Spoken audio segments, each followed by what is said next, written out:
नमस्कार। इससे पूर्व वाले वीडियो में हमने राजस्थान का एक सामान्य परिचय ज्ञात किया था। आज के वीडियो में हम राजस्थान की फिजियोग्राफी या धरातलीय संरचना का अध्ययन करेंगे। कोटा विश्वविद्यालय के द्वितीय वर्ष के भूगोल विषय के द्वितीय प्रश्न पत्र राजस्थान के भूगोल का हम अध्ययन कर रहे हैं और हमारा आज का टॉपिक है फिजियोग्राफी ऑफ राजस्थान या राजस्थान का धरातलीय स्वरूप।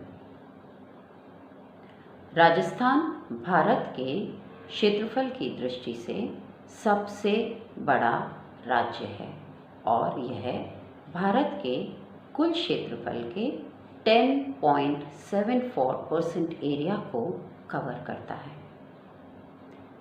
इसका मतलब this is the largest state area wise in the country. इतने बड़े एरिया को कवर करने का मतलब है इसका धरातलीय स्वरूप भी विभिन्नताएं लिए हुए होगा और राजस्थान के बारे में यह बिल्कुल सही बात है। यहाँ का धरातलीय स्वरूप बहुत विभिन्नताएं लिए हुए है। राजस्थान का भूआकृतिक स्वरूप अत्यंत विशिष्ट एवं विविधता युक्त है।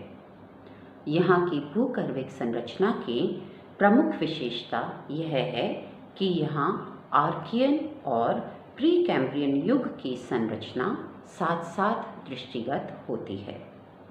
यहाँ एक और प्राचीनतम प्री कैम्ब्रियन युग की शैलों से युक्त अरावली पर्वतमाला है तो दूसरी ओर अत्याधुनिक वायु द्वारा जमा की गई मृदा। हाड़ौती का पठार भारत के मालवा पठार का एक अंग है और दूसरी तरफ हमें बनास, माही और चंबल नदी के बेसिन दृष्टिगत होते हैं। तो अगर हम धरातलीय स्वरूप देखें तो यहाँ हमें पर्वतमाला देखने को मिलती है, एक मरुस्थल देखने को मिलता है, एक पठार देखने को मिलता है और नदी बेसिन या नदी के मैदान भी राजस्थान में पाए जाते हैं। इसलिए धरातलीय स्वरूप के अनुसार यहाँ पे बहुत सी भिन्नताएं पाई जाती हैं। राजस्थान भारत के असमतल क्षेत्रों में माना जाता है। प्रदेश के मध्य से अरावली की पर्वतमाला गुजरती है। यह विश्व की प्राचीनतम पर्वतमालाओं में से है और यह पर्वतमाला हमारे राज्य को दो असमतल भागों में विभाजित कर देती है। इसके पश्चिम का भाग एक शुष्क, विषमतलीय और मिश्रित संरचना वाला मरुस्थल है। पहाड़ियों के पूर्व का भाग के अंतर्गत मेवाड़ की उच्च भूमि, हाड़ौती का पठार, चंबल बेसिन और पश्चिम ढूंढार प्रदेश पाए जाते हैं। यह एक अपेक्षाकृत समतल क्षेत्र है जहाँ बीच बीच में पहाड़ियों के उभार पाए जाते हैं। राजस्थान का उच्चवाचीय स्वरूप यहाँ की भूगर्भिक संरचना के साथ साथ हजारों वर्षों से हो रहे अपक्षय, अपरदन और निक्षेपों का परिणाम है।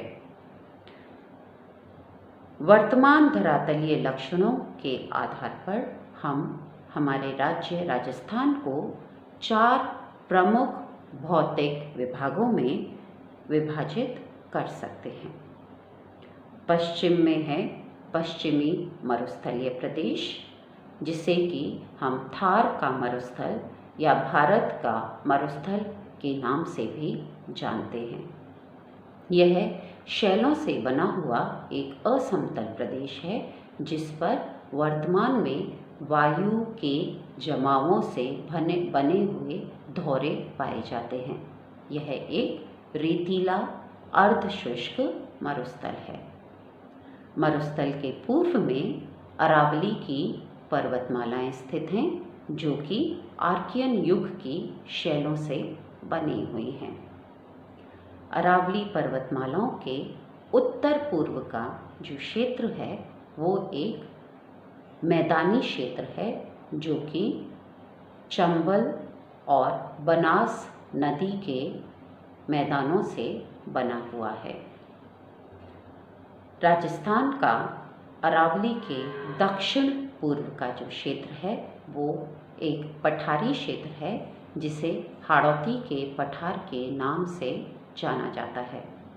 यह भारत के मालवा पठार का एक अंग है। इस तरह अगर हम देखें तो राजस्थान का धरातलीय स्वरूप एक बहुत ही विविधता युक्त और असमतल स्वरूप है।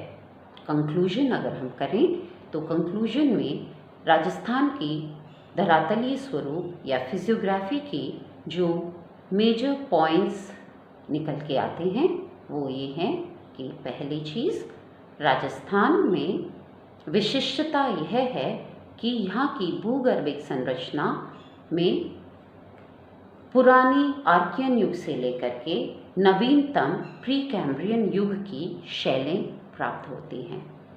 दूसरी चीज़, यहाँ पे धरातलीय रूप से पहाड़, पठार, नदी, मैदान और मरुस्थल सब पाए जाते हैं। वर्तमान लक्षणों के आधार पर अरावली पर्वतमाला जो विश्व की प्राचीनतम पर्वतमाला है वह राज्य को दो असमतल क्षेत्रों में डिवाइड करती है। अरावली के पश्चिम में एक मरुस्थलीय प्रदेश है और अरावली के पूर्व में कंपैरेटिवली एक समतल मैदान है। उत्तर पूर्व में चंबल और बनास द्वारा निर्मित मैदान पाया जाता है और दक्षिण पूर्व में मालवा पठार का एक अंग हाड़ौती का पठार पाया जाता है। तो यह था राजस्थान की फिजियोग्राफी या राजस्थान के धरातलीय स्वरूप का अध्ययन। धन्यवाद।